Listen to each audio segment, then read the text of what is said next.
بسم الله الرحمن الرحيم.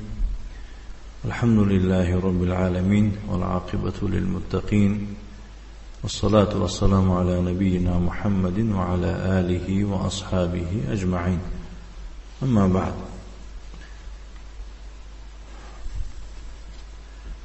قال الإمام الحافظ الفقيه أبو زكريا محي الدين يحيى بن شرف النووي رحمه الله تعالى: الحديث 31 عن أبي العباس سهل بن سعد الساعدي رضي الله عنه قال: جاء رجل إلى النبي صلى الله عليه وعلى آله وسلم فقال: يا رسول الله، دلني على عمل إذا عملته أحبني الله أو أحبني الله وأحبني الناس.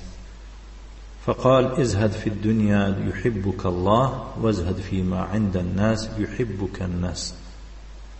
حديث حسن رواه ابن ماجة وغيره بأسانيد حسنة.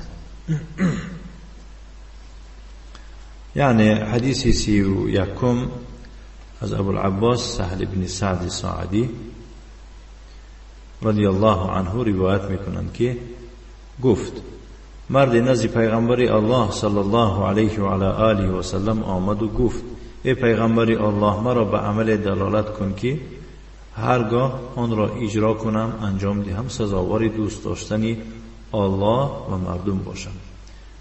پس گفت او صلی الله علیه و آله و سلم در جواب: یعنی در دنیا قناعتمند و پرهیزگار باش تا سزاوار دوست داشتنی الله باشی. در دنیا که قناعت کردی، یعنی که ننالیدی از زندگی و دیگرها رو دیده، مثال گیریم الله دوست می‌دارد. اصلا کلمه زهد یعنی از حاجت زیاد درخواست نکردن میگویم. اون معنا نداره که مثال گیریم از خانه درمونی آدم از ماشین و دیگه، یعنی از حاجت زیاد طلب نکردن را زهد میگویم. در دنیا قناعتمند و پرهیزگار باش تا سزاوار دوست داشتنی الله باشی. و هر چیزی که مردم به دست آورده اند پرهیز کن تا تو را مردم دوست بدارند. یعنی بعضی انسان ها هستن که دائم چشمش در همون دستی مردمه، یا که مثلا در خانه مردم هست که مردم چی میپوشد، چی کار میکنن، من باید که منم داشته باشم. فهمیده؟ یا که طمعدار میشود، دائم مثلا چیزی که دستی او میبیند طمع میکند، میپرسد. حتی بعضی انسان هست که چیز عادی هست، همون چیز عادی را هر روز همسایه میپرسد. همون یک چیز عادی را هر روز همسایه میپرسد. دیگه کسا هستن اینا همش نادرسته. بارک الله فیکم. بنابراین باعث بدبینی بین همسایه‌ها بسیار راه عظیمی میشود.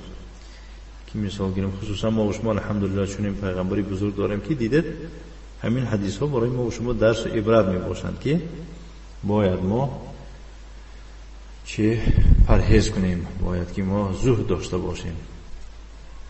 خب این حدیث گفته است که حدیث حسن است که آن را ابن ماجه و دیگران با اسناد حسن روایت کردند. اگر نه حدیث اصلا در اصل گیریم اسناد ضعیف است، خیلی که علما گفتن حدیثی ضعیف است. گرچند که سند این حدیث ضعیف است ولی معنای حدیث خیلی هم درست است. بارک الله فیکم.